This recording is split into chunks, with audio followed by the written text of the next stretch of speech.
सभी प्यारे दोस्तों का स्वागत है सार्थक कोचिंग क्लासेस में। जैसा कि आप सभी साथियों को पता है, हमारी रीजनिंग की सभी एक दिवसीय एग्जाम्स के लिए कंप्लीट रीजनिंग की चैप्टर वाइज क्लास चल रही है, जिसमें हमने बहुत सारे चैप्टर कंप्लीट कर लिए हैं। यदि आपने इससे पहले की क्लासेज नहीं देखी तो उनको अवश्य देख लें, उसकी लिंक मैंने आपको नीचे डिस्क्रिप्शन में दे दी है। ठीक है, अब जो हमारा नया चैप्टर चल रहा है दोस्तों वो है पजल। क्या है? पजल। पजल की आज तीसरी क्लास है, 2 क्लास मैंने आपको करा दी है।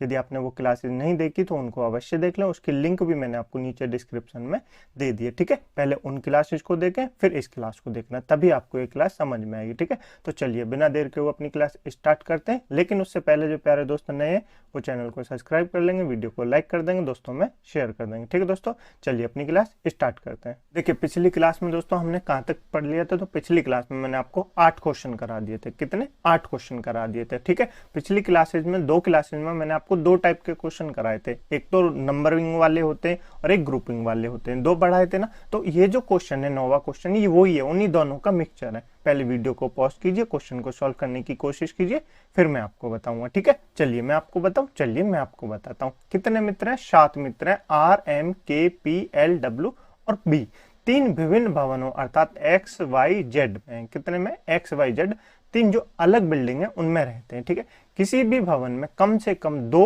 और अधिक से अधिक 3 व्यक्ति रहते हैं। याद है, एक अकेला व्यक्ति नहीं रह सकता और 3 से अधिक नहीं रह सकते। मतलब कम से कम 2 व्यक्ति और अधिक से अधिक 3 व्यक्ति रहते हैं। ठीक है, आगे पढ़िए। उनमें से प्रत्येक को अलग अलग फल अर्थात सेब, अंजीर, तरबूज, संतरा, अंगूर, अनानास और आम पसंद है। जितने 7 व्यक्ति है ना, उन सभी को अलग अलग फल पसंद है। ठीक है, यह आवश्यक नहीं है कि उसी क्रम में। उनमें से 3 लड़कियां हैं, 3 लड़कियां हमको नहीं पता कौन सी है, आगे पढ़िए। और प्रत्येक अलग अलग भवन में रहती है। इतना क्लियर है कि तीनों जो लड़कियां हैं ना वो किसी एक भवन में नहीं रहेंगी, तीनों लड़कियां 3 अलग अलग भवन में रहती हैं। ठीक है, डब्लू को संतरा पसंद है। यहां से अब क्वेश्चन स्टार्ट होता है। तो पहले हम ये ऊपर की जानकारी है वो लिख लेते हैं। कितने मित्र है? 7 मित्र हैं। 7 मित्रों के नाम लिख लेंगे। आर, एम, के, पी, एल, डब्ल्यू, बी, ये 7 मित्र हैं।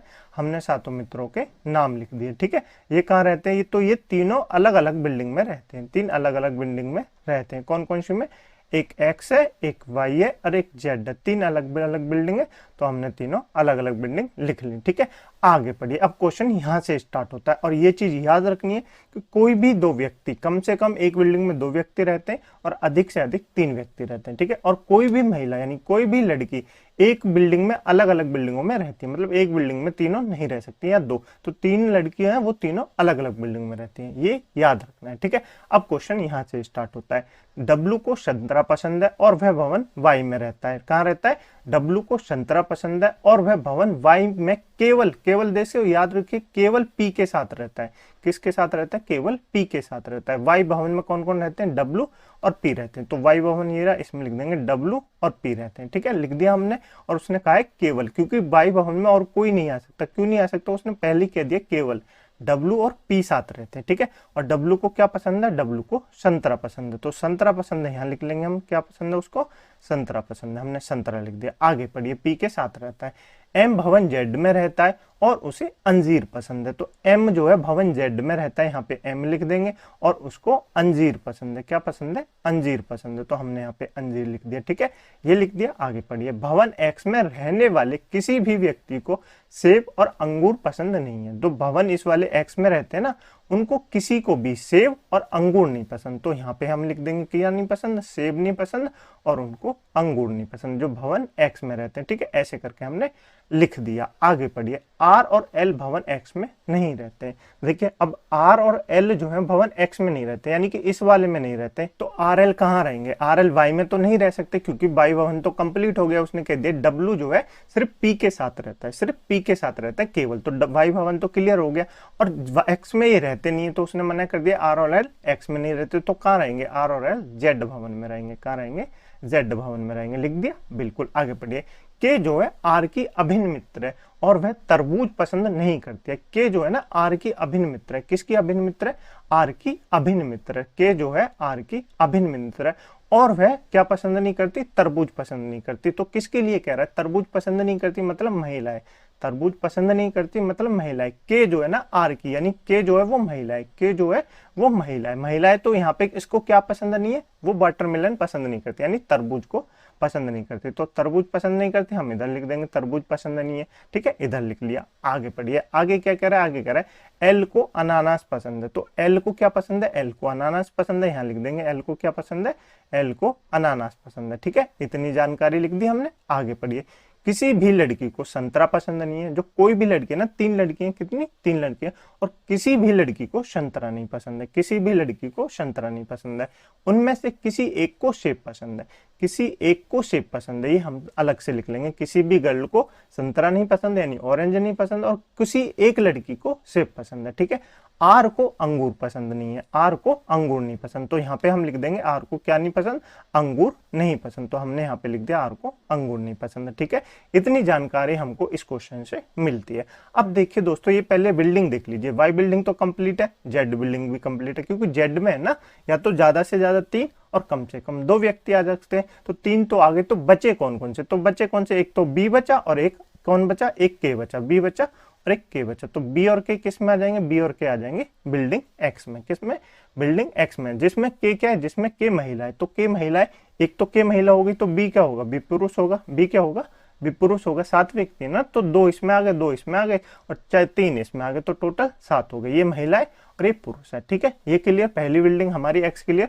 और इनमें से जो बी के रहते हैं ना, बिल्डिंग एक्स में जो रहते हैं, उनको सेब और अंगूर नहीं पसंद। तो सेब और अंगूर नहीं पसंद, तो इधर लिख देंगे किस किस को, बी को और किसको, के को, बी और के को। तो यहाँ पे लिख देंगे सेब नहीं पसंद और क्या नहीं पसंद, अंगूर नहीं पसंद। ये तो आपको पता होगा ना मैं इधर क्यों लिख रहा हूँ, तो बिल्कुल पता होगा। अब बी को भी नहीं पसंद, के को भी नहीं पसंद, तो के को तो पहले तरबूज भी नहीं पसंद था, और अब सेब और अंगूर भी नहीं पसंद, क्योंकि वो बिल्डिंग एक्स में रहती है ना, तो उसको ये सब भी नहीं पसंद। ठीक है, लिख दिया, बिल्कुल। बस इतनी जानकारी हमको इस क्वेश्चन से मिलती है। तो अब इसी से हम इसको सॉल्व करेंगे। कैसे करेंगे, देखिए बिल्डिंग में तो हमने व्यक्ति सारे बैठा दिए, बिल्कुल बैठा दिए, तो आपको क्लियर है, बिल्कुल क्लियर है। अब देखिए, अंगूर किस किस को नहीं पसंद, अंगूर आर को नहीं पसंद, अंगूर के को भी नहीं पसंद, और अंगूर बी को भी नहीं पसंद। तो अंगूर किसको पसंद होंगे, आप कहेंगे अंगूर किसको पसंद होंगे, पी को पसंद होंगे। अंगूर किसको पसंद होंगे, अंगूर पी को पसंद होंगे। किसको पसंद होंगे, अंगूर पी को पसंद होंगे। तो अंगूर क्लियर हो गया, बिल्कुल। अब देखिए, सेब और क्या दोस्तों, सेब और तरबूज किस किस को नहीं पसंद, के को नहीं पसंद और बी को नहीं पसंद। सेब और सेब किसको नहीं पसंद, के को भी नहीं पसंद, बी को भी नहीं पसंद। सो सेब किसको पसंद होगा, सेब आर को पसंद होगा। सेब किसको पसंद होगा, सेब आर को पसंद होगा, क्योंकि सेब है ना के को पसंद है ना बी को पसंद है, तो बचा कौन, आर ही तो बचा, तो आर को सेब पसंद होगा, आर को सेब पसंद होगा।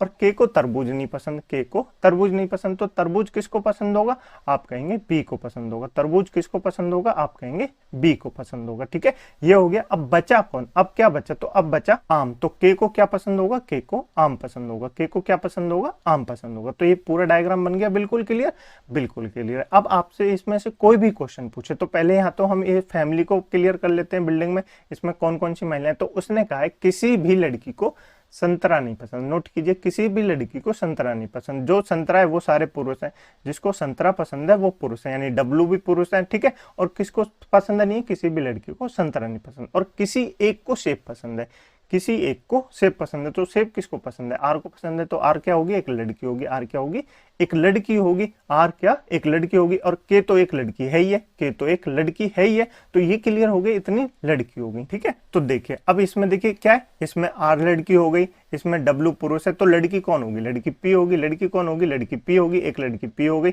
एक लड़की आर है, एक लड़की के है, एक लड़की पी। डब्लू कौन है, डब्लू पुरुष है, और एम भी क्या हो जाएगा, एम भी पुरुष हो जाएगा, और एल क्या हो जाएगा, एल भी पुरुष हो जाएगा। ये बन गया डायग्राम, बिल्कुल बन गया। आपको समझ में आया, ऐसी उम्मीद है आपको समझ में आ गया होगा। ठीक है, बहुत आसान है, आप बना सकते हैं। इसमें से 2 चीज थी, इसमें एक तो ये ग्रुपिंग वाली थी जो हमने बना दिया, एक डायग्राम वाली थी ये हमने बना दी, यानी 2 क्वेश्चनों से बनके, 2 टॉपिक से बनके एक क्वेश्चन बना था। तो मैंने आपको कोशिश की है कि आपको समझ में आ गया होगा। ठीक है, नहीं आया तो एक बार फिर से देखना, आपको क्लियर हो जाएगा। वैसे बहुत आसान है, आपको क्लियर हो गया होगा। पिछली 2 क्लासेजों में मैं आपको यही बता रहा हूँ। ठीक है, नेक्स्ट क्वेश्चन है, इस क्वेश्चन को सॉल्व करने की कोशिश कीजिए, वीडियो को पॉज कीजिए। ठीक है, चलिए मैं आपको बताऊं। चलिए, PQRSTV 6 छात्र हैं। कितने छात्र हैं, 6 छात्र हैं, और उनमें से प्रत्येक की लंबाई और वजन अलग अलग है। क्या कह रहा है, उनमें से जो 6 छात्र हैं उनकी लंबाई और वजन जो है अलग अलग है, यानी हाइट और वेट सबके अलग अलग है। ठीक है, तो 2 कॉलम बना लेंगे हम, एक तो हाइट का बना लेंगे और एक वेट का बना लेंगे, क्योंकि हाइट और वेट की निकालनी है ना हमको, तो हमने अलग अलग बना लिया। सबसे लंबा है वह सबसे भारी नहीं है, जो व्यक्ति जो सबसे लंबा छात्र होगा वो सबसे भारी नहीं है, ये आपको नोट करना है। अब क्वेश्चन यहाँ से स्टार्ट होता है, कहाँ से, यहाँ से। कितने छात्र हैं, तो आप कहेंगे 6 छात्र हैं। 6 छात्र हैं तो हम ऐसे लिख लेंगे 1 2 3 4 5 6, ठीक है। ये तो हाइट का हो गया और ये वेट का हो जाएगा, तो इसको भी लिख लेंगे 1 2 3 4 5 6, ऐसे करके लिख लिया, बिल्कुल लिख लिया। अब पढ़िए, टी केवल पी से लंबा है, टी जो है केवल पी से लंबा है और आर से हल्का है, और आर से हल्का है। टी जो है पी से लंबा है, तो टी सिर्फ केवल केवल लिख रहा है, क्या लिख रहा है, केवल पी से लंबा है। तो केवल पी से लंबा होगा तो टी कहाँ होगा, टी 5वें नंबर पे होगा, लंबा हो यानी हाइट है ना, तो पी टी कहाँ होगा, टी 5वें नंबर पे होगा, और पी कहाँ होगा, पी 6ठे नंबर पे होगा, क्योंकि टी सिर्फ किससे लंबा है, केवल पी से लंबा है, केवल पी से लंबा है, तो टी 5वें पे होगा और 6ठे पे पी होगा, लिख दिया, बिल्कुल। और आर से हल्का है, और आर से हल्का है तो हमको नहीं पता कहाँ है आर से हल्का है, तो ऐसे करके लिख देंगे। अभी हमको नहीं पता ना कौन से नंबर पे आर से हल्का है, तो हमने ऐसे लिख दिया, ठीक है। आगे पढ़िए, क्यू एस और पी से लंबा है, क्यू जो है एस और पी से लंबा है, तो क्यू जो है एस और पी से लंबा है, एस तो आ गया और पी से लंबा है, तो क्यू और एस का अभी हमको देखना है, क्यू एस से लंबा है, ठीक है। आगे पढ़िए, और बोल रहा है केवल टी और वी से भारी है, टी और वी से भारी है कौन, क्यू, क्यू जो है ना टी और वी से भारी है, टी और वी से भारी है कौन है, क्यू, क्यू जो है टी और वी से भारी है, क्यू जो है टी और वी से भारी है, ठीक है। तो ये क्यू कहाँ आएगा, क्यू कहाँ आएगा, बोलिए, देखिए क्या बोल रहा है, केवल, केवल बोल रहा है, केवल मतलब क्यू से नीचे सिर्फ 2 व्यक्ति हैं, क्यू से नीचे सिर्फ 2 व्यक्ति हैं, केवल बोल रहा है ना, क्यू जो है केवल टी और वी से भारी है, टी और वी से भारी है, तो क्यू कौन से पे आएगा, चौथे नंबर पे आएगा। अब नीचे यहाँ पे हमको नहीं पता क्या आएगा, या तो टी आएगा या वी आएगा, ये हमको नहीं पता ना, तो इसको अभी से लिख लेंगे आगे से। पी केवल एस से हल्का है, पी जो है ना वो केवल एस से हल्का है, पी जो है केवल एस से हल्का है, तो इसको भी लिख लेंगे, पी जो है केवल एस से हल्का है, केवल एस से हल्का है, तो ऐसे लिख लिया हमने, बिल्कुल लिख लिया। आगे पढ़िए, आगे क्या कह रहा है, टी वी से भारी नहीं है, टी जो है ना वो वी से भारी नहीं है, टी जो है वी से भारी नहीं है, तो भारी कौन होगा, वी होगा, टी जो है वी से भारी नहीं है, तो नीचे कौन आएगा, नीचे टी आएगा, नीचे कौन आएगा, टी आएगा, क्योंकि टी जो है ना वी से भारी नहीं है, टी जो है ना बी से भारी नहीं है, तो भारी कौन होगा, वी होगा, और यहाँ पे क्यू वी आर तो लिख दिया हमने, टी बिल्कुल लिख दिया। एस वी से लंबा है, एस जो है ना वो बी से लंबा है, एस जो है वी से लंबा है, एस जो है वो वी से लंबा है, तो ऐसे करके लिख देंगे, एस जो है वी से लंबा है, तो नीचे वी आ जाएगा, लिख दिया, बिल्कुल लिख दिया। आगे पढ़िए, और क्यू से लंबा नहीं है, और क्यू से लंबा नहीं है, तो क्यू से लंबा नहीं है ना, बिल्कुल नहीं है, तो यहाँ पे कैसे आएगा, देखिए कैसे आएगा, Q S V, Q S V, Q जो है ना सबसे लंबा नहीं है, क्यू जो है ना वो सबसे लंबा नहीं है, क्यू जो है ना वो सबसे लंबा नहीं है, क्यों नहीं है, देखिए अभी मैं आपको बताता हूँ। क्यू टीवी, ये तो आगे क्यू टीवी, आर के बाद टी आएगा, आर के बाद टी आएगा, अब हमको नहीं पता आर के बाद टी का आएगा, और इसने कहा है एस जो है ना वो वी से लंबा नहीं है, लेकिन एस जो है ना पी से तो भारी है, एस जो है वो पी से तो भारी है, एस जो है वो पी से तो भारी है, और क्या कह रहा है, एस पी से भारी है, केवल कह रहा है, पी जो है ना केवल एस से भारी है, पी जो है केवल एस से हल्का है, सिर्फ केवल किसके लिए आता है, केवल एस से हल्का, यानी एस सबसे भारी होगा, उससे हल्का कौन है, पी है, उससे हल्का कौन है, पी है, केवल किसके लिए आता है, उससे आता है, तो बचा कौन, आर बचा, आर यहाँ आ जाएगा तीसरे नंबर पे, आर बचा, आर यहाँ आ जाएगा तीसरे नंबर पे। वेट क्लियर हो गया, बिल्कुल क्लियर हो गया। अब इसको देखते हैं हाइट को, अब यहाँ पे देखते हो क्यू जो है एस और वी से बड़ा है, क्यू जो है एस और वी से लंबा है, तो क्यू एस और वी से लंबा है, अब ये तो नहीं कहा क्यू सबसे लंबा है, क्यू एस और वी से लंबा है, तो क्यू कहाँ आएगा, यहाँ पे आएगा, और एस कहाँ आएगा, यहाँ आएगा, वी कहाँ आएगा, वी यहाँ आएगा, और सबसे लंबा कौन होगा, तो सबसे लंबा बचेगा आर, सबसे लंबा कौन होगा, सबसे लंबा बचेगा आर। ये हमारा डायग्राम बन गया क्लियर, बिल्कुल बन गया। नहीं आया आपको समझ में, फिर से एक बार देखना, समझ में आ जाएगा। मैं आपको एक बार फिर से बताने की कोशिश करता हूँ, ठीक है। देखिए सबसे पहले क्वेश्चन यहाँ से स्टार्ट होता है, 6 व्यक्ति हैं, कितने, 6 व्यक्ति हैं, टी केवल पी से लंबा है, टी जो है केवल पी से लंबा है, पी से लंबा है, और उसने कह दिया जो सबसे लंबा है वो सबसे भारी नहीं है, यानी कि पी जो है सबसे, आर जो है वो सबसे भारी तो नहीं हो सकता, और टी जो है वो सबसे लंबा नहीं हो सकता, है ना, तो ये उसने पहले कह दिया। तो टी जो है केवल पी से लंबा है, टी केवल पी से लंबा है, टी केवल पी से लंबा है, यानी कि टी कौन से नंबर पे होगा, 5वें नंबर पे होगा, क्योंकि तभी तो केवल पी से भारी हो सकता है, टी जो है केवल पी से लंबा ही तो हो सकता है, तभी तो हो सकता है, क्योंकि अगर वो 5वें नंबर पे होगा। टोटल तो 6 व्यक्ति हैं, और आर से हल्का है, और वर्ड किसके लिए आता है, टी के लिए आता है, और वर्ड उसके लिए आता है जो सबसे पहला होता है, तो और किसके लिए आया, टी के लिए आया, टी जो है आर से हल्का है, टी जो है वो आर से हल्का है, ठीक है। आगे पढ़िए, हमने जानकारी अलग से नोट कर ली। क्यू एस और पी से लंबा है, क्यू जो है एस और पी से लंबा है, तो ये हमने अलग से लिख दी, क्यू एस और पी से लंबा है, पी तो नीचे आ गया है ना, तो ऊपर आएगा क्यू एस और पी से लंबा है, लिख दिया। आगे और बोल रहा है वो केवल, क्या बोल रहा है, केवल टी और वी से भारी है, केवल जो है टी और वी से भारी है, केवल टी और वी से भारी है। तो केवल किसके लिए आता है, केवल इस वाले के लिए आता है, यानी कि केवल बोल दिया टी और वी से भारी है। तो टी और वी सबसे नीचे आएंगे ना, सबसे नीचे आएंगे, उनसे ऊपर यानी तीसरे नंबर पे क्यू आएगा। केवल तभी तो होगा अगर मैं एक और व्यक्ति को ला दूं तो क्यू तो 3 व्यक्तियों से भारी हो जाएगा। उसने कहा केवल क्यू जो है टी और वी से भारी है, क्यू जो है टी और वी से भारी है। तो क्यू चौथे नंबर पे आएगा और टी और वी हमको नहीं पता कहाँ आएंगे, तो ये हमने अलग से लिख दिया, ठीक है, पर आएंगे नीचे टी और वी, ठीक है।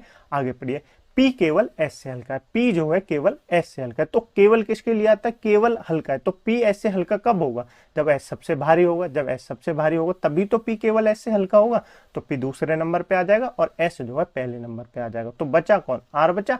R कहाँ आ जाएगा, R तीसरे नंबर पे आ जाएगा। अब आगे पढ़िए, T V से भारी नहीं है, T जो है V से भारी नहीं है, तो T V से हल्का होगा ना, तो T V से हल्का होगा तो V T से ऊपर आएगा और T नीचे आएगा। तो T जो है सबसे हल्का हो जाएगा, T जो है सबसे हल्का हो जाएगा बिल्कुल। S जो है V से लंबा है, S जो है V से लंबा है, तो S जो है V से लंबा है, हमने यहाँ पे लिख दिया S जो है V से लंबा है और Q से लंबा नहीं है, और Q से लंबा नहीं है, और Q से लंबा नहीं है। तो Q से लंबा तो कोई होगा, तो Q कहाँ आएगा, Q दूसरे नंबर पे आएगा, फिर उसके नीचे S और V आ जाएंगे और बचा कौन, R। तो R सबसे लंबा हो जाएगा, ठीक है। क्लियर, बिल्कुल क्लियर। नहीं आया, चलिए अगले वाले क्वेश्चन को सॉल्व करते हैं, इससे और क्लियर हो जाएगा। ये भी पहले जैसे ही क्वेश्चन है, सॉल्व करने की कोशिश कीजिए, वीडियो को पॉज कीजिए, ठीक है। चलिए मैं आपको बताता हूँ कितने अनुज, कुणाल, सौरभ, राहुल और हरीश 5 मित्र हैं। कितने मित्र हैं, 5 मित्र हैं, ठीक है। आगे पढ़िए, जो कद में सबसे लंबा है वह उम्र में सबसे छोटा नहीं है। जो कद में सबसे लंबा है वह उम्र में सबसे छोटा नहीं है। तो 2 आ गए, एक तो हाइट का आ गया, पहले तो वेट का था, एक हाइट का आ गया, एक एज का आ गया। तो अब वेट का नहीं है, एक एज का है। तो कितने व्यक्ति है, 5 है। 1 2 3 4 5 हमने लिख लिया, ऐसे लिख लीजिए 1 2 3 4 5। और याद रखेंगे जो सबसे बड़ा होगा वो सबसे उम्र दराज नहीं होगा, जो सबसे कम उम्र का होगा वो सबसे बड़ा नहीं होगा, ये उसने कह दिया, ठीक है। अब क्वेश्चन यहाँ से स्टार्ट होता है, पढ़िए। कुणाल उम्र में सिर्फ हरीश से बड़ा है। कुणाल जो है ना एज में वो सिर्फ हरीश से बड़ा है। तो सिर्फ हरीश से बड़ा कैसे होगा, जब कुणाल चौथे नंबर पे आएगा। जब कुणाल चौथे नंबर पे आएगा तभी तो बड़ा होगा। उसके बाद क्या कह रहा है, हरीश कौन से पे आएगा, 5वें पे आएगा, तभी तो होगा कुणाल सिर्फ हरीश से बड़ा होगा। कुणाल सिर्फ हरीश से बड़ा है। आगे पढ़िए, सौरभ उम्र में राहुल से बड़ा है लेकिन कद में छोटा है। सौरभ जो है उम्र में राहुल से तो बड़ा है लेकिन कद में छोटा है। तो उम्र में कौन है, सौरभ बड़ा है राहुल से, सौरभ राहुल से बड़ा है, लेकिन कद में राहुल बड़ा है किससे, सौरभ से, ठीक है। ये लिख लिया हमने अलग से। कद में राहुल से केवल एक ही व्यक्ति लंबा है। कद में राहुल से केवल एक ही व्यक्ति लंबा है। तो राहुल कौन से पे आ जाएगा, दूसरे पे आ जाएगा। राहुल कौन से नंबर पे आ जाएगा, दूसरे पे आ जाएगा। एक ही व्यक्ति लंबा है ना, हमको नहीं पता कौन सा है, ठीक है। आगे पढ़िए, अनुज का कद सबसे कम है। अनुज का कद सबसे कम है जबकि उम्र में वह सिर्फ सौरभ और राहुल से छोटा है। कद में कौन सा सबसे कम है, कौन है, अनुज। कद में तो सबसे छोटा कौन है, अनुज है, लेकिन जबकि उम्र में वह सिर्फ और राहुल से, किससे, सौरभ और राहुल से, सौरभ और राहुल से छोटा है। सौरभ और राहुल से छोटा है, तो छोटा कहाँ है, यहाँ पे आ जाएगा अनुज। तो 3 आ गए ना, सबसे बड़ा कौन हो जाएगा, सौरभ आ जाएगा, फिर उसके बाद कौन आ जाएगा, राहुल आ जाएगा, उसके बाद अनुज आ जाएगा। एज वाला क्लियर हो गया, बिल्कुल क्लियर हो गया। यहाँ कौन आ जाएगा, राहुल हो जाएगा, यहाँ कौन आ जाएगा, सौरभ आ जाएगा। यानी सबसे बुजुर्ग कौन है, सबसे बड़ा कौन है, तो सौरभ है। सबसे बड़ा कौन है उम्र में, सौरभ है, ठीक है। ये बन गया आपका एज वाला। अब इसको देखिए आगे क्या कह रहा है, केवल 2 पुरुष कद में सौरभ से छोटे हैं। केवल 2 पुरुष, केवल 2 पुरुष सौरभ से कद में छोटे। तो सौरभ कहाँ आएगा, 2 पुरुष ही तो छोटे होंगे, तो सौरभ कहाँ आएगा, तीसरे नंबर पे आएगा। सौरभ तीसरे नंबर पे आएगा तभी तो 2 पुरुष छोटे होंगे, 1 2 तभी तो होंगे, बिल्कुल। और उसने क्या कहा था, ये पढ़िए, आर जो है यानी राहुल जो है सौरभ से छोटा है। राहुल जो है सौरभ से छोटा है, तो सौरभ यहाँ है, राहुल यहाँ, बिल्कुल हो गया, बिल्कुल हो गया। तो अब बचा है कौन, हरीश। तो देखिए हरीश तो ऊपर नहीं आ सकता हाइट में, हरीश तो ऊपर हाइट में नहीं आ सकता, क्योंकि उसने बोला है जो सबसे कम उम्र का है वो सबसे बड़ा नहीं है। जो सबसे कम उम्र का है वो सबसे बड़ा नहीं है, और जो सबसे बड़ा है वो सबसे कम उम्र का नहीं है। तो हरीश कहाँ आएगा, हरीश चौथे नंबर पे आएगा। हरीश कहाँ आएगा, हरीश चौथे नंबर पे आएगा। और बचा कौन, बचा कुणाल। कौन बचा, बचा कुणाल। तो कुणाल क्या होगा, सबसे लंबा होगा, और क्या होगा, सबसे उम्र में कौन होगा, सौरभ सबसे उम्र का होगा, ठीक है। ये हमारा डायग्राम क्लियर हो गया, आपको क्लियर हो गया, बिल्कुल समझ में आ गया होगा, ठीक है। ऐसी मैं उम्मीद कर सकता हूँ। नेक्स्ट चलिए आगे चलते हैं। नेक्स्ट है, इस वाले क्वेश्चन को सॉल्व करने की कोशिश कीजिए, वीडियो को पॉज कीजिए, ठीक है। चलिए मैं आपको बताऊं, चलिए एक सप्ताह के सोमवार से आरंभ करते हुए रविवार को, सप्ताह यानी 7 दिन का होता है और सोमवार से स्टार्ट होता है, तो हम लिख लेंगे कितने, 7 दिन, यानी Monday, Tuesday, Wednesday, Thursday, Friday, Saturday, Sunday. तो हमने 7 दिन लिख लिए, बिल्कुल लिख लिए। आगे पढ़ेंगे, आगे क्या कह रहा है दोस्तों, आगे कह रहा है हर दिन क्या होता है, 6 व्याख्यान होते हैं। एक दिन ऑफ है और 6 दिन व्याख्यान होते हैं, तभी तो 7 दिन होंगे, बिल्कुल। 6 दिन व्याख्यान यानी पढ़ाई होती है, आयोजन किया जाता है। कंप्यूटर विज्ञान मंगलवार या शनिवार को नहीं होता है। कंप्यूटर विज्ञान जो है ना मंगलवार, यानी यहाँ पे कौन नहीं होता, कंप्यूटर साइंस नहीं होती, तो ऐसे करके लिख देंगे, ठीक है। और कौन नहीं होता, शनिवार को नहीं होता और शनिवार को नहीं होता, तो हमने ये दोनों लिख दिए। कंप्यूटर जो विज्ञान है वो मंगलवार और शनिवार को नहीं होती है, ठीक है। आगे पढ़ेंगे। मनोविज्ञान जो है संगठनात्मक व्यवहार, मनोविज्ञान जो है संगठनात्मक व्यवहार के तुरंत बाद है। मनोविज्ञान जो है वो संगठनात्मक व्यवहार के तुरंत बाद है, यानी साइकोलॉजी क्या दोस्तों, साइकोलॉजी किसके तुरंत बाद है, तो आप कहेंगे ऑर्गेनाइजेशन बिहेवियर के बाद है। ऑर्गेनाइजेशन बिहेवियर के बाद है, तो ये तुरंत बाद है, हमने यहाँ पे नोट कर लिया अलग से, ठीक है। आगे पढ़ेंगे। सांख्यिकी शुक्रवार को नहीं है, सांख्यिकी शुक्रवार को नहीं है, और सांख्यिकी और अनुसंधान पद्धति के बीच एक दिन का अंतराल है। सांख्यिकी शुक्रवार को नहीं है, तो यहाँ पे लिख देंगे स्टैटिक जो है वो शुक्रवार को नहीं है, ऐसे लिख दिया बिल्कुल। और सांख्यिकी और अनुसंधान पद्धति के बीच एक दिन का अंतराल है, यानी स्टैटिक के बीच और रिसर्च मेथड के बीच, क्या रिसर्च मेथड के बीच एक दिन का अंतराल, यानी बीच में कोई पढ़ाई होती होगी, बीच में कोई पढ़ाई होती होगी, है ना। अब वो कह दिया अर्थशास्त्र के आयोजन से एक दिन पहले कोई व्याख्या नहीं है, यानी इकोनॉमी से, क्या दोस्तों, इकोनॉमी से एक दिन पहले, जस्ट उससे पहले कोई व्याख्या नहीं है, यानी कोई ऑफ होगा, यानी कि ऑफ होगा, उससे एक दिन पहले ऑफ ही तो होगा।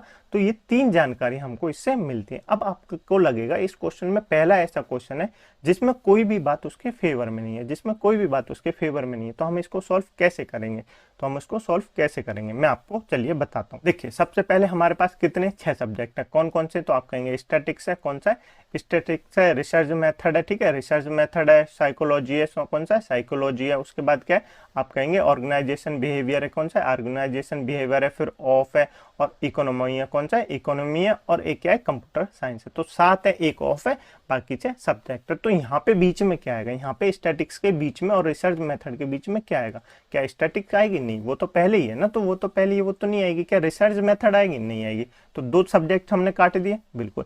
क्या साइकोलॉजी आएगी, साइकोलॉजी क्यों नहीं आएगी दोस्तों, साइकोलॉजी इसलिए नहीं आएगी क्योंकि साइकोलॉजी है ना तुरंत ऑर्गेनाइजेशन बिहेवियर के पहले, तुरंत ऑर्गेनाइजेशन बिहेवियर के पहले है साइकोलॉजी, तो इन दोनों के लिए तो एक ही जगह चाहिए। अब मैं यहाँ पे साइकोलॉजी को लिख दूंगा तो उससे तुरंत बात तो ऑर्गेनाइजेशन बिहेवियर नहीं होगा, यानी ऑर्गेनाइजेशन बिहेवियर नहीं होगा, तो ना साइकोलॉजी आएगी। अब क्या ऑर्गेनाइजेशन बिहेवियर आएगा, क्यों नहीं आएगा ऑर्गेनाइजेशन बिहेवियर, उससे जस्ट पहले साइकोलॉजी है, तो ऑर्गेनाइजेशन बिहेवियर भी नहीं आएगा। मैं ऑर्गेनाइजेशन बिहेवियर को यहाँ लिख दूंगा तो उससे पहले तो स्टैटिक्स आ जाएगी, इसलिए ये भी नहीं आएगा। ऑफ नहीं आएगा, क्यों नहीं आएगा ऑफ, ऑफ के तुरंत बाद, ऑफ के तुरंत बाद क्या है, इकोलॉजी, क्या है, इकोनॉमी है, ऑफ के तुरंत बाद क्या है, इकोनॉमी है। तो ऑफ के तुरंत बाद अगर मैं यहाँ पे ऑफ लिख दूं तो ऑफ के तुरंत बाद तो रिसर्च मेथड है, जबकि ऑफ के तुरंत बाद तो इकोनॉमी है, यानी कि यहाँ पे ऑफ भी नहीं आएगा, क्या नहीं आएगा, ऑफ भी नहीं आएगा, ठीक है, ये नहीं आएगा। तो और क्या नहीं आएगी, इकोनॉमी नहीं आएगी, क्यों नहीं आएगी, इकोनॉमी जो है ना उससे जस्ट पहले ऑफ है, उससे जस्ट पहले ऑफ है, तो मैं यहाँ पे इकोनॉमिक लिख दूं, उससे जस्ट पहले स्टैटिक्स हो जाएगी, तो इकोनॉमी भी नहीं आएगी। तो यहाँ आएगा क्या, बचा क्या, बचा कंप्यूटर साइंस, यानी 100% यहाँ पे क्या आएगा, स्टैटिक्स और रिसर्च मेथड के बीच में क्या होगा, तो आप कहेंगे कंप्यूटर साइंस आएगा, क्या आएगा, कंप्यूटर साइंस आएगा। पता चला आपको कैसे आएगा, बिल्कुल पता चला होगा, क्या आएगा, कंप्यूटर साइंस आएगा। तो इन तीनों की जगह हमको ये तो मिल गया कि ये तीनों एक जगह आएंगे, स्टैटिक्स, कंप्यूटर साइंस और research method, statics, computer science और रिसर्च मेथड, ये एक जगह आएंगे। अब हम इनको रख के देख लेते हैं, पहली जो हमारी कंडीशन है उसको रख के देख लेते हैं। तो मैं यहाँ पे स्टैटिक्स जीको के रख दूं मंडे को, तो क्या उसके बाद ये आ जाएगी स्टैटिक्स जीके, क्यों नहीं आएगी दोस्तों, क्योंकि उसने मना किया है ट्यूसडे, यानी मंगलवार को क्या नहीं है, कंप्यूटर साइंस नहीं है, मंगलवार को क्या नहीं है, कंप्यूटर साइंस नहीं है। अगर मैं यहाँ पे स्टैटिक्स रख दूं तो मंगलवार को तो कंप्यूटर साइंस आ जाएगी, मंगलवार को तो कंप्यूटर साइंस आ जाएगी, और जबकि उसने मंगलवार को कंप्यूटर साइंस के लिए तो मना किया, क्या किया, मना किया, तो ये क्या हो जाएगी, हमारी कंडीशन गलत हो जाएगी। आगे पढ़िए। तो क्या मैं मंगलवार को स्टैटिक्स रख दूं, मंगलवार को ये तीनों रख दूं, तो आप कहेंगे नहीं रख सकता, क्यों नहीं रख सकता, इनको देखिए जो नीचे दो है, ऑफ और इकोलॉजी और साइकोलॉजी और एनवायरमेंट बिहेवियर, तो ये दोनों एक साथ आएंगे, क्योंकि ऑफ के तुरंत पहले ऑफ आएगा, ऑफ के तुरंत बाद इकोनॉमी आएगा, और साइकोलॉजी के तुरंत बाद ऑर्गेनाइजेशन बिहेवियर आएगा। तो इनके लिए हमें दो दो तो ऑप्शन चाहिए ना, दो एक साथ। अगर मैं यहाँ पे रख दूंगा तो यहाँ तो सिर्फ एक बचेगा और उसके बाद तो नहीं होगा, क्योंकि ये तो तुरंत लगातार है, तो यहाँ पे नहीं रख सकते हम, क्या नहीं रख सकते, यहाँ पे स्टैटिक्स जीको को नहीं रख सकते। ये क्लियर हुआ आपको, बिल्कुल क्लियर हो गया। क्या मैं बुधवार को रख दूं और फ्राइडे को, क्या मैं बुधवार और फ्राइडे को रख दूं, तो बुधवार को हम स्टैटिक्स रख दें, ट्यूसडे को हम क्या रख दें, कंप्यूटर साइंस रख दें, और फ्राइडे को रिसर्च मेथड रख दें, तो रख सकते हैं ना। देखिए ऊपर दोनों आ जाएंगे, या तो साइकोलॉजी आ जाएगा या इन्वायरमेंट बिहेवियर आ जाएगा, या क्या आ जाएगी, ऑफ आ जाएगी या इकोनॉमी आ जाएगी, या ऑफ आ जाएगी या इकोनॉमी आ जाएंगी ना, दोनों अलग अलग आ जाएंगे बिल्कुल। तो यहाँ तो हम रख सकते हैं, ठीक है। इसको अभी हम फुलफिल बाद में करेंगे, पहले और देख लेते कोई और कंडीशन तो नहीं बनती, ठीक है। क्या हम यहाँ पे रख दें थर्सडे को रख देंगे, तो हम क्यों नहीं रख रहे दोस्तों थर्सडे को, क्योंकि वही हो जाएगी ना, दो होने चाहिए, दो ऊपर खाली होनी चाहिए, दो नीचे, तो दो ये तो एक साथ नहीं आ सकते, यहाँ तो एक ही बचा, तो हम यहाँ भी नहीं रख सकते। यानी कि हमारे पास सिर्फ क्या बचा, हमारे पास सिर्फ एक ऑप्शन बचा इसको भरने के लिए, और वो है क्या, बुधवार, शुक्रवार और क्या, शनिवार। तो यहाँ पे हम भर सकते हैं, यानी बुधवार, बृहस्पतिवार और शुक्रवार को। तो कैसे भरेंगे, क्या मैं स्टैटिक्स को नीचे लिख दूं, नहीं, स्टैटिक्स को नीचे क्यों नहीं लिख सकते, उसने मना किया कि स्टैटिक्स जो है ना वो फ्राइडे को नहीं है। तो स्टैटिक्स कहाँ आएगी, आप कहेंगे बुधवार को आएगी, फिर उसके बाद क्या आएगी, कंप्यूटर साइंस आएगी, उसके बाद रिसर्च मेथड आएगी, क्या आएगी, रिसर्च मेथड आएगी। ये भर दिया हमने, बिल्कुल भर दिया। आगे पढ़िए, और यहाँ पे देखिए क्योंकि उस दिन अवकाश है और सोमवार अवकाश का दिन नहीं है, सोमवार जो है ना अवकाश का दिन नहीं है, तो इधर ये हम तो जानकारी लिखना भूल ही गए, यानी सोमवार जो है अवकाश का दिन नहीं है। तो या मैं इसको इकोनॉमी और ऑफ को एक साथ लिख दूं, इकोनॉमी और ऑफ को एक साथ रख दो, तो आप कहेंगे नहीं, क्योंकि दोस्तों यहाँ पे क्या सोमवार को ऑफ हो जाएगा, तो सोमवार को ऑफ तो उसने मना किया, तो ऑफ कहाँ होगा, यहाँ पे होगा, और इकोनॉमी कब होगी, इकोनॉमी संडे को होगी। बचा ये साइकोलॉजी और ऑर्गेनाइजेशन बिहेवियर, तो साइकोलॉजी यहाँ पे आ जाएगी और ऑर्गेनाइजेशन बिहेवियर मंगलवार को आ जाएगा, ठीक है, लिख दिया, बिल्कुल डायग्राम परफेक्ट बन गया, बिल्कुल परफेक्ट बन गया, ठीक है। देखिए पहला वाला हमारा ऐसा क्वेश्चन था जिसमें कोई भी उसके बिहेवियर मतलब उसके कंडीशन कोई उससे फुलफिल नहीं करती थी, तो हमने इसको कैसे सॉल्व कर लिया ये भी आपने जान लिया होगा, ठीक है। अच्छा लगा आपको क्वेश्चन, बिल्कुल। अगर आपको क्लास अच्छी लग रही है, समझ में आ रही है, बेनिफिशियल लग रही है, तो वीडियो को लाइक कर दें, दोस्तों में शेयर कर दें, चैनल को सब्सक्राइब जरूर कर दें, ठीक है। चलिए आगे चलते हैं, इस वाले क्वेश्चन को सॉल्व करने की कोशिश कीजिए, वीडियो को पॉज कीजिए, ठीक है। चलिए मैं आपको बताता हूँ। एक इमारत में 1 से 7 नंबर की मंजिल इस तरह है कि भूतल नंबर 1 है और उसके ऊपर नंबर 2, और ऐसे करके ऊपर बढ़ते जाते हैं, यानी कि नीचे तो 1 है, फिर 2 है, फिर 3 है, फिर 4 है, फिर 5 है, और फिर 6 है, और फिर 7 है, ऐसे करके, ठीक है। तो ऐसे करके 7 मंजिल का एक मकान है, बिल्डिंग है, हमने ऐसे करके लिख लिया, ठीक है। बिल्कुल आगे पढ़ेंगे, आगे क्या कह रहा है, सबसे ऊंची मंजिल नंबर 7 है, सबसे ऊंची मंजिल नंबर 7 है, लिख दिया। आगे पढ़िए, प्रत्येक मंजिल पर 7 व्यक्तियों ABCDEFG में से एक व्यक्ति रहता है, मतलब 7 मंजिल है और सातों में एक व्यक्ति रहता है, यानी ABCDEFG कोई एक व्यक्ति रहता है। अब क्वेश्चन हमारा यहाँ से स्टार्ट होता है, ए चौथी मंजिल पर रहता है, ए चौथी मंजिल पर रहता है, तो ऐसे लिख देंगे, ए चौथी पे रहता है, लिख दिया। ई एफ की मंजिल से एकदम नीचे की मंजिल पर रहता है, ई जो है एफ की मंजिल से एकदम नीचे की मंजिल पर रहता है, ई जो है ना एफ की मंजिल से एकदम नीचे की मंजिल पर रहता है, तो एफ की मंजिल से एकदम नीचे की मंजिल पे रहता है, यानी ऐसे रहता है, तो हमने लिख लिया अलग से, अभी हमको नहीं पता। एफ दूसरी या 7वीं मंजिल पर नहीं रहता है, एफ दूसरी या 7वीं मंजिल पे नहीं रहता है, एफ यहाँ नहीं रहता और एफ यहाँ नहीं रहता, तो एफ 7वीं पे नहीं रहता, तो और एफ दूसरी पे नहीं रहता। अब रुकिए दोस्तों, अब रुकिए, ई के बाद एफ के बाद तुरंत ई है, एफ के बाद तुरंत ई है, तो क्या मैं एफ को यहाँ रख दूं, क्या मैं एफ को 7वीं मंजिल पे रख सकता हूँ, नहीं, तो आप मना करेंगे। क्या मैं एफ को यहाँ रख दूं दूसरी मंजिल पे, तो आप कहेंगे नहीं रख सकते। तो हम एफ को रख कहाँ सकते हैं, हम एफ को यहाँ पे रख सकते हैं, 6ठी मंजिल पे रख सकते हैं, और एफ को 3री मंजिल पे रख सकते हैं। क्या मैं एफ को 5वीं मंजिल पे रख दूं, आप कहेंगे नहीं, क्योंकि एफ के तुरंत बाद ई है, एफ के तुरंत बाद ई है, और यहाँ पे अगर मैं 5वीं मंजिल पे रखूंगा तो एफ के तुरंत बाद तो ए आ जाएगा, एफ के तुरंत बाद तो ए आ जाएगा, ठीक है। तो हमारे पास क्या बनी, हमारे पास दो कंडीशन बनी, दो कंडीशन क्या बनी, एक तो एफ 6ठी मंजिल पे रह सकता है, या तो एफ 6ठी मंजिल पे रह सकता है, या एफ जो है दूसरी मंजिल पे रह सकता है। तो मैं ये दोनों कंडीशनें बना देता हूं आपके लिए तुरंत से, 7 6 5 4 3 2 1, ठीक है, 7 मंजिल बना दी हमने। ए कहाँ रहता है, ए चौथी मंजिल पे रहता है, ए लिख दिया हमने। और एफ कहाँ रहता है, या तो 6ठी पे रहेगा या कहाँ रहेगा, 3री मंजिल पे रहेगा। 6ठी पे रहेगा, या तो एफ को यहाँ रख सकते हैं और उसके तुरंत बाद ई को रख सकते हैं। एफ या तो 3री मंजिल पे रहेगा और ई इसके नीचे रहेगा। रख दिया हमने, दोनों कंडीशन बना ली, बिल्कुल बना ली। आगे पढ़िए, सी किसी विषम नंबर वाली मंजिल पर नहीं रहता है। सी किसी विषम वाली यानी 7 पे नहीं रहता है, 1 पे नहीं रहता है, 3 पे नहीं रहता है, तो सी कहाँ रहेगा, दूसरे पे रहेगा। सी कहाँ रहेगा, दूसरी पे रहेगा, है ना। एक ही तो बची विषम वाली जो नहीं है, तो दूसरी बची, ठीक है। आगे पढ़िए, 7 पे नहीं रहेगा, 5 पे नहीं रहेगा, 1 पे भी नहीं रहेगा, तो कहाँ रहेगा, छठी पे रहेगा। छठी पे रहेगा, लिख दिया, बिल्कुल। आगे पढ़िए, सी की मंजिल के एकदम ऊपर या नीचे की मंजिल पर बी नहीं रहता है। सी की जो मंजिल है ना, उसके एकदम ऊपर या नीचे बी नहीं रहता, तो सी बी कहाँ रहता होगा, ना बी यहाँ रहता होगा, ना यहाँ रहता होगा, तो बी यहाँ इसमें फर्स्ट पे रहेगा, बी ना यहाँ रहता होगा, ना यहाँ रहता होगा, बी इसमें कहाँ रहेगा, 7वीं मंजिल पे रहेगा। 7वीं पे ही तो रहेगा, क्योंकि बी जो है ना सी के ना एकदम ऊपर ना एकदम नीचे रहता है, ठीक है। आगे पढ़िए, डी सबसे ऊपर की मंजिल पर नहीं रहता है। डी जो है वो सबसे ऊपर की मंजिल पर नहीं रहता है, तो डी कहाँ रहता होगा, तो यहाँ पे रहता होगा। डी कहाँ रहता होगा, यहाँ रहता होगा। इसमें डी कहाँ आ जाएगा, इसमें डी आ जाएगा 5वें पे, क्योंकि डी सबसे ऊपर वाली मंजिल पे नहीं रहता ना, तो ए आ जाएगा। आगे पढ़िए, जी जो है ई की मंजिल से नीचे की किसी भी मंजिल पर नहीं रहता, यानी कि ई से नीचे है ना, जी कहीं नहीं रहता, ना दूसरे ना तीसरे कहीं नहीं रहता। तो यहाँ मैं क्या ई के जी को ऊपर रख सकता हूँ, ये तो फुल हो गई दोनों। ई बी जो है 7वें पे रहता है, अब जो है छठे पे रहता है, ई जो है 5वें पे रहता है, और चौथे पे ए रहता है। तो बची क्या, सिर्फ 3 बची। बची क्या, सिर्फ 3 बची, मतलब ई से नीचे जी आएगा, ई से नीचे जी आएगा, और उसने मना किया है ई से नीचे जी नहीं रहता, यानी ये वाली कंडीशन हमारी गलत हो गई। तो इसमें ई से नीचे जी तो है ही नहीं, तो जी कहाँ आएगा, जी 7वीं मंजिल पे आएगा। जी कहाँ आएगा, जी 7वीं मंजिल पे आएगा, यानी ये वाली कंडीशन हमारी बिल्कुल सही है। आपको कैसी लगी बताइए, क्लियर हुई आपको, बिल्कुल क्लियर हो गई होगी, ठीक है। ऐसी मैं उम्मीद कर सकता हूँ। नहीं हुई तो 1 से 2 बार क्लास को फिर से देखना, आपको क्लियर हो जाएगी, ठीक है। मुझे ऐसी उम्मीद है कि आपको क्लास समझ में आ रही होंगी। यदि आपको समझ में आ रही है तो वीडियो को लाइक कर दें, दोस्तों में शेयर कर दें, चैनल को सब्सक्राइब जरूर कर लें, ठीक है। इस क्लास की पीडीएफ डाउनलोड करने के लिए आप हमारे टेलीग्राम ग्रुप को ज्वाइन कर सकते हैं, जिसकी लिंक मैंने आपको नीचे डिस्क्रिप्शन में दे दी है, ठीक है। वहां जाइए, टेलीग्राम से पीडीएफ डाउनलोड कीजिए, फिर से इन क्वेश्चनों को 2 से 3 बार कीजिए। यकीन मानिए दोस्तों, पजल जो ऐसा चैप्टर है जो सभी एग्जाम में आता है, तो आप इसको जब तक 2 से 3 बार रिवीजन नहीं करेंगे ना, तब तक आपको समझ में नहीं आएगा, ठीक है। और इसके नोट्स अवश्य बनाएं, हैंड रिटन नोट्स अपनी नोटबुक में नोट करें, फिर उनको बार बार रिवाइज करें, और तभी आपको दोस्तों रीजनिंग में 25 में से 25 नंबर आ सकते हैं, ठीक है। तो इस क्लास को देखने के लिए आप सभी का बहुत बहुत धन्यवाद, और मुझे उम्मीद है आपको क्लासेस अच्छी लगी होंगी। पजल दोस्तों हमारा चैप्टर यहीं पे समाप्त होता है। इसी के साथ पजल की तीनों क्लासेस में पजल से जितने क्वेश्चन बन सकते थे, संभव थे, वो मैंने आपको करा दिए, ठीक है। चलिए मिलते हैं अगली क्लास में एक नए चैप्टर के साथ, इसी तरह ट्रिकों के माध्यम से, कॉन्सेप्ट के माध्यम से करेंगे। तब तक के लिए आप पुरानी क्लासेस को देखते रहिए और अपना रिवीजन करते रहिए, ठीक है। चलिए मिलते हैं अगली क्लास में एक नए चैप्टर के साथ, तब तक के लिए अपना ध्यान रखिएगा। जय हिंद, जय भारत।